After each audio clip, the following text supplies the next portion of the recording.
কিছু কিছু গল্পের শেষটা যে এতটা কষ্টের, এই গল্পটা না শুনলে কখনোই বুঝবে না। তো পুরো গল্পটি শুনুন। একটি 19 বছর বয়সী মেয়ে তার প্রেমিকের কাছে গিয়ে বলে, আমার 20তম জন্মদিনে তুমি আমাকে কি উপহার দিবে? ছেলেটি মুচকি হেসে বলল, এখনো তো অনেক সময় আছে, আর সময় হলে তুমি তোমার জন্মদিনের উপহার পেয়ে যাবে। বেশ কিছুদিন যাওয়ার পর একদিন হঠাৎ করে এই মেয়েটি অজ্ঞান হয়ে যায়। বাসার সবাই বেশ অস্থির হয়ে যায়, কিছুই বুঝে উঠতে পারছিল না কেউ কি হয়েছে মেয়েটার। তারপর সবাই মিলে তাকে হাসপাতালে নিয়ে গেল। হাসপাতালের ডাক্তার অনেক পরীক্ষা নিরীক্ষা করার পর তার পরিবারকে জানালো, সাদিয়ার হার্টে একটা ছিদ্র ধরা পড়েছে। এখন যদি খুব তাড়াতাড়ি হার্ট পরিবর্তন না করা হয়, তাহলে হয়তো সাদিয়াকে আর বাঁচানো সম্ভব হবে না। সবাই এই কথাটি শুনে কান্নায় ভেঙে পড়ল। সাদিয়ার মা বাবা কিছুতেই মেনে নিতে পারছিল না। সাদিয়ার প্রেমিক সাকিব তার বিষয়ে ডাক্তারের কাছ থেকে সবকিছু শুনে বলল, এ কিছুতেই হতে দিবে না সে।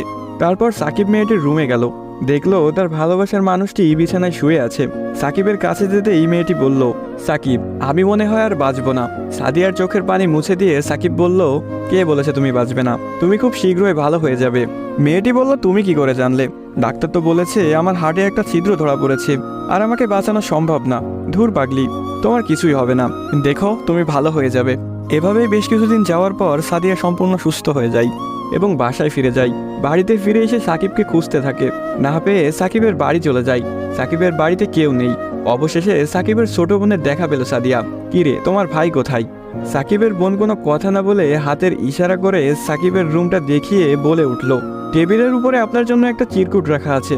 সাদিয়া কথাটি শুনে রুমে গিয়ে চিরকুট হাতে নিয়ে পড়তে শুরু করলো। প্রিয়তমা, আমি জানি যেদিন তুমি এই চিরকুটটি হাতে পাবে সেদিন তুমি সম্পূর্ণ সুস্থ হয়ে যাবে, সবকিছু ঠিক হয়ে যাবে আগের মতো, যেমনটা আমি তোমাকে বলেছিলাম। আমি বলেছিলাম না কিছু হবে না, দেখছো তাই হয়েছে। তুমি আমার কাছে 20তম জন্মদিনের উপহার চেয়েছিলে না? অনেক ভেবেছি, কিন্তু তোমাকে কি উপহার দিব ভেবে পাচ্ছিলাম না। তোমার অসুস্থতার কথা যখন ডাক্তারের কাছ থেকে শুনলাম, যখন বললো একটা হার্ট খুঁজতেছিল, তখন মনে হলো তোমার জন্য এর চাইতে ভালো কোনো উপহার হয় না। আমার হার্টটাই ছিল তোমার জন্য শ্রেষ্ঠ উপহার, যা আমি তোমাকে দিয়ে গেলাম। মন খারাপ করো না, আমি আকাশের ওই উপর থেকে তোমাকে সব সময় দেখব।